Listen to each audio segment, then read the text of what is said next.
Well, good morning and welcome to this new webinar. Today we're going to talk about air quality, about, well, lots of things we probably all already know.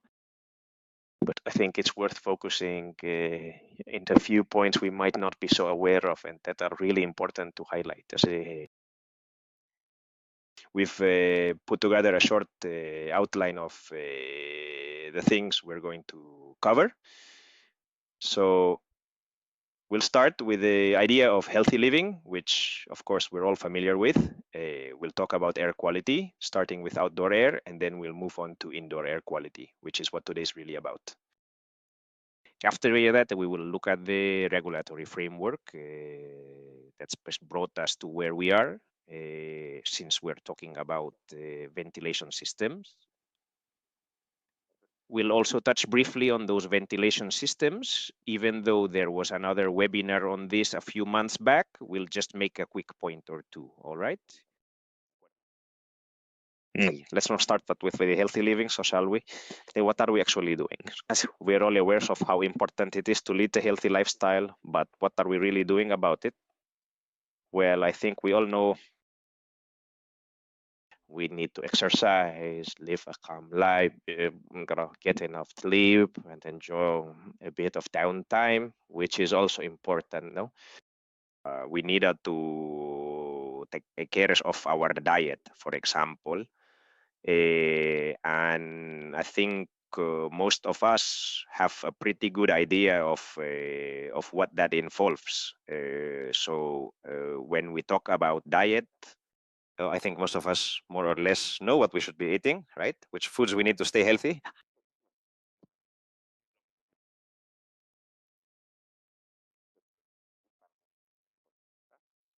We know our diet should include protein, ideally more plant-based than animal. We know we should limit fats as much as we can, have a bit of dairy.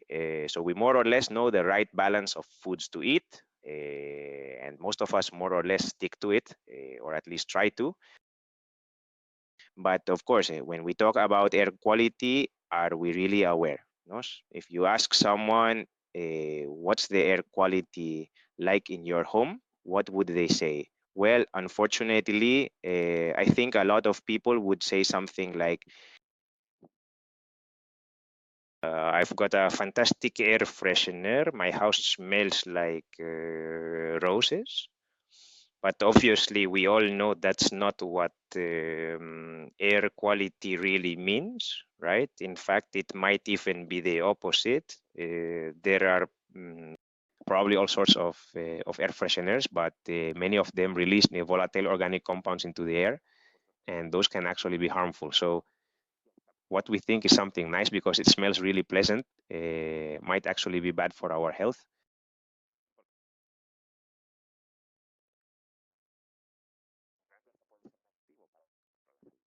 So that's clearly, I think we've got a fairly, well, maybe not completely wrong, but certainly not quite accurate understanding of the air quality we're exposed to and what we're actually breathing indoors, whether at home or in enclosed spaces more generally. Let's start on talking about outdoor air, since that's obviously the environment we move around in, right? Do we really know what kinds of pollutants we're exposed to? Well, it's worth keeping a couple of things in mind. First, this image I've included, it shows someone in Asia exposed to the kind of pollution we all know is very common there, since Asia is one of the most polluted regions in the world. In fact, out of the 10 most polluted cities on the planet, most are in China, India, or Pakistan. So clearly, it's a massive problem, and people over there are very aware of it. Now, we're talking about big cities, and we might be tempted to think this is a far-off issue, something that only affects them, not us. But actually, even if it's on a different scale, it does affect us too. Now, here's an image of Barcelona with heavy pollution. So sometimes we assume that because it's a coastal city, the air quality must be reasonably good.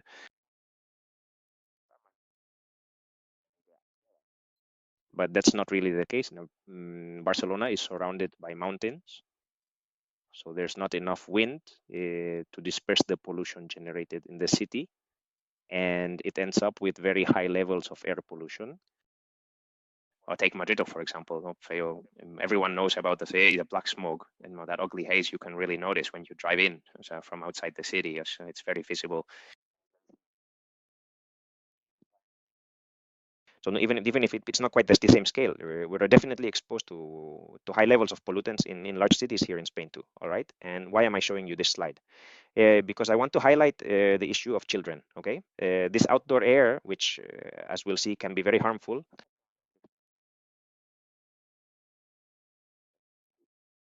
is actually even more harmful for children for two main reasons. First, even though it might not seem like it, kids move a much higher volume of air than adults, okay? Because they are more actively, yep, they end up breathing in a lot more air. And on top of that, their immune systems aren't as developed as those of adults.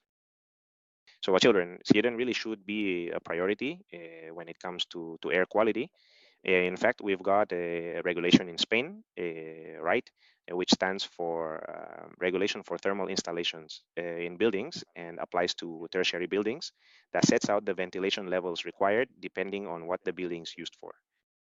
And the only type of building that's required to have the same level of ventilation as a hospital, which is basically the benchmark, is nurseries. So the regulation already recognizes that children need to come first. If you've got a kid's bedroom or playroom at home, it's really worth paying extra attention to ventilation in those spaces, all right?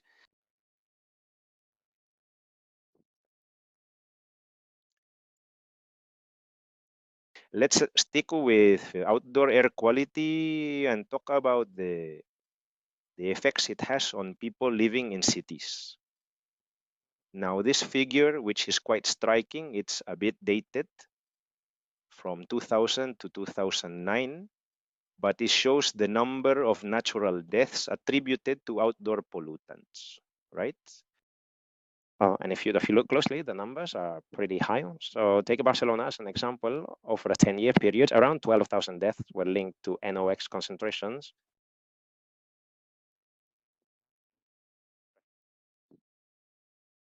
That's about 1,200 deaths a year on average.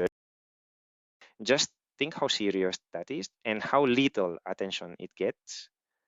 Because when we talk about road deaths and all the big traffic safety campaigns we see in Spain, we're talking about roughly 1,000 road deaths a year, which is already a high number. And for that, we get major awareness campaigns.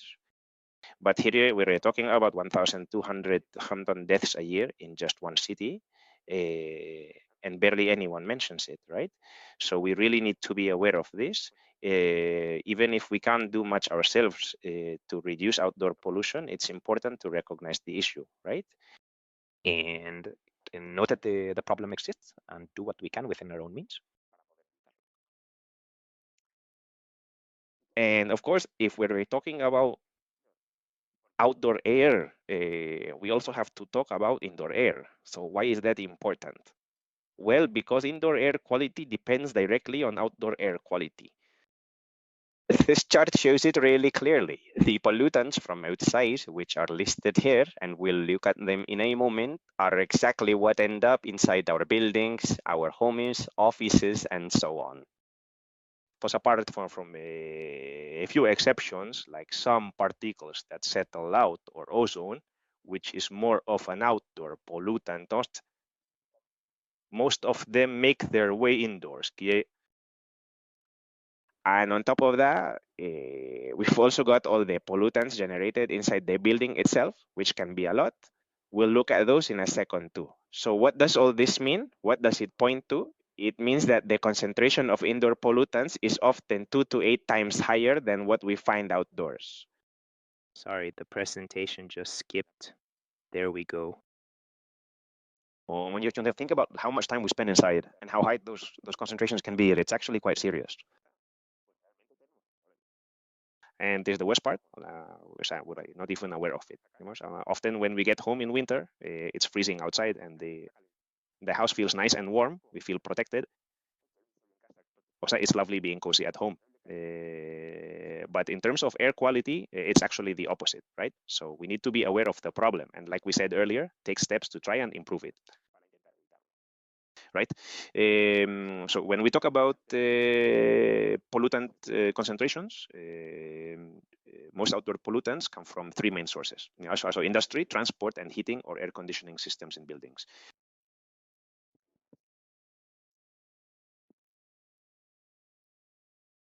These are the big three, and they're responsible for producing, as you can see here, high levels of NOx, SOx, particulate matter, organic compounds, a whole load of pollutants that, as we've seen, are pretty serious.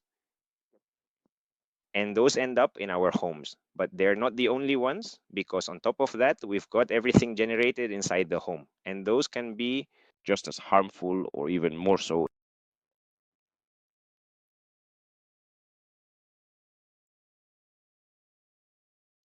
They can be just as dangerous as the outdoor ones. We're mostly talking about volatile organic compounds like formaldehyde. No? These typically come from wall finishes, paints, furniture, varnishes, and so on. You know, when you buy a new piece of furniture and it has that strong smell, well, that's from the treatments used on the woods and surfaces, and those can release substances that in high concentrations may be harmful. Then there's CO2, NOx, a whole range of pollutants coming from both outside and inside, which lead to very high concentrations in indoor spaces, especially in our homes. There is also a very specific pollutant, which is radon. Radon could actually be the subject of a whole separate webinar. It's present in certain geographical areas, especially in granite-rich zones, all right?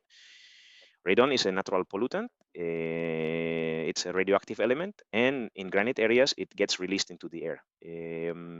If we don't control the buildup of radon, especially in the lower parts of buildings, we can end up with a really serious problem. It can even lead to cancer.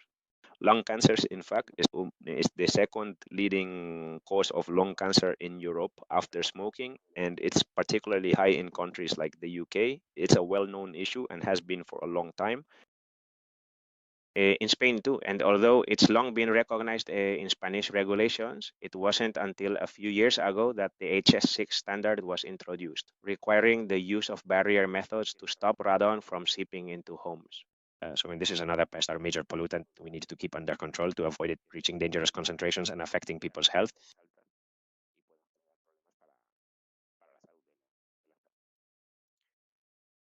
We could go into a lot more detail about those pollutant concentrations, but I think this gives us a good enough picture, because the key point is this. High concentrations don't just lead to serious illnesses, they also cause discomfort as a poor concentration, bad sleep, and poor rest. And these are the systems, these pollutants, that we need to control using ventilation systems, which we'll look at a bit later, right?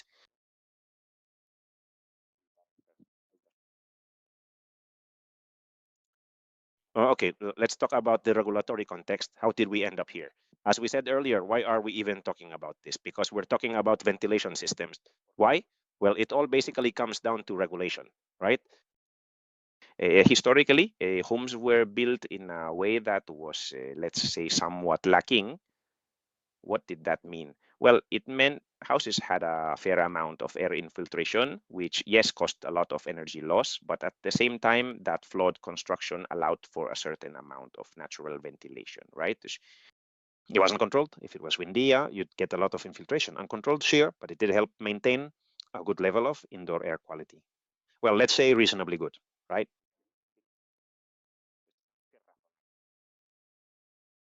Okay, so what happened over time? European regulations, right? They have demanded increasingly higher construction standards with the goal of cutting down on energy use in buildings. As we saw earlier, housing accounts for 30% of usage, sorry, of pollutant emissions to the outside. So one of the big aims of this whole decarbonization push the big goal for 2050 is to reduce the energy consumption of our homes. And by doing that, we can avoid emitting pollutants, but at what cost? Well, to get there, we've had to beef up insulation and tighten building enclosures. In other words, we've been trying to make homes as airtight as possible to avoid losing energy through things like infiltration. Now, reducing or even eliminating infiltration to save energy sounds like a great idea. But if that's all we're thinking about, if we only focus on energy savings, where does that take us? It leads to this. We end up with something like a perfectly sealed Tupperware box.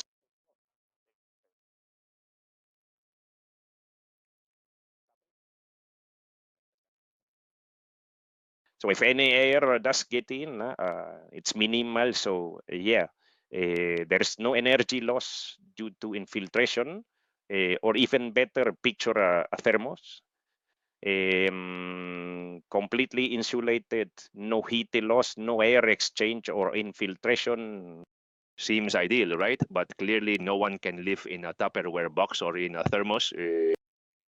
Obviously not. That we need to allow some level of ventilation to maintain a healthy indoor environment. And it's not just for the people living inside. No, the building itself needs it too. Because if there's no ventilation and all we do is focus on improving insulation and sealing everything up in the name of energy efficiency, then what we'll end up with is this. We've all seen it lots of times. Windows that cry, right? Where condensation forms on the glass.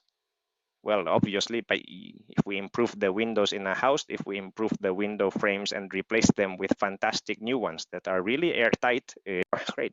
But what happens? All the moisture that used to be cleared out through natural air infiltration, that doesn't happen anymore. The humidity stays trapped inside the home and ends up condensing on the coldest surfaces, which are usually still the windows, right? So just a word of caution. Be very careful when you're doing a renovation and thinking of upgrading the windows or, more generally, improving the building envelope to reduce air infiltration. It's absolutely essential to have a ventilation system running in parallel, so you get at least a minimum amount of air exchange. That way, you can manage indoor air quality, both for the people inside and for the health of the building itself, right? Now, in terms of regulation, if we focus on Spain specifically, we know the technical building code came out in 2006, right? That's actually a topic for a separate webinar where we'll go into detail about the regulation. But basically, it was the first time in Spain that the need for mechanical ventilation systems was formally set out, right? All aimed at ensuring good indoor air quality. And this, again, goes back to what we were saying earlier, that homes now need to be built to much higher standards.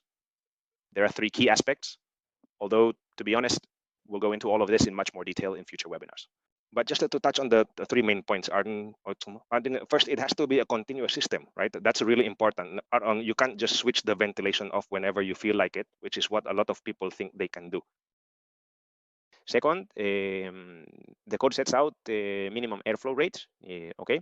And finally, it allows for demand-controlled ventilation, meaning you can adjust it based on CO2 levels. CO2 is considered a good indicator. It reflects the presence of people and often correlates with other pollutants. So it helps us regulate the ventilation according to actual need. Obviously, there's a lot more we could go into, but those are the key points of the technical building code, specifically the HS3 section, which deals with ventilation. Okay, and lastly, just a quick note with we've talked about a lot of problems. So how do we solve them? What does the regulation actually require? In terms of ventilation systems, and again, as I said earlier, there's a full webinar from Ivan Hidalgo where he goes into this in much more detail, but just to give you a rough idea, one option that the regulation allows in order to guarantee proper indoor air quality is a basic ventilation system without heat recovery. In this case, we were talking about a self-regulating system. We won't go into detail, But just to give you a general idea of what it involves, we'd be extracting air from the wet zones and bringing fresh air into the dry ones, right? It is a very basic extraction system. And the three main features would be, first, it maintains good indoor air quality, which we'd achieve perfectly well. Second, it's very simple to manage, really quite straightforward. And third, it's low cost because we're just extracting air. That's all. So if we wanted to take things a step further, we'd be looking at a heat recovery system, a dual flow system, where instead of bringing in air passively from outside, we're actively supplying it to the dry areas using a fan and a supply duct networks. We won't go into too much detail, but just to touch on the key features of this system, because it includes a heat exchanger, it offers significant energy savings. We're talking around 85 to 90% efficiency, okay? It also allows us to filter the air at a specific point in the system, which makes filter maintenance easier and really improves air purification because we can filter out a high number of particles. For example, for those of us with pollen allergies, that's really great news. And finally, although it is just as important, we have acoustic insulation. Since these systems don't have external air inlets, they allow us to maintain the facade's acoustic insulation. There are no openings for outdoor noise to come through, which is especially helpful in noisy areas that could really affect user comfort. So that's about it for now, because in terms of systems, as I mentioned earlier, there are other webinars that go into more detail. But the main thing we wanted to highlight here is that all the problems we've discussed earlier can be addressed, and we do have solutions for them. Okay, that's all from me. Thank you very much. Here's my contact info in case any of you would like to go deeper into the topic of air quality. I'd be more than happy to help. And once again, thank you very much.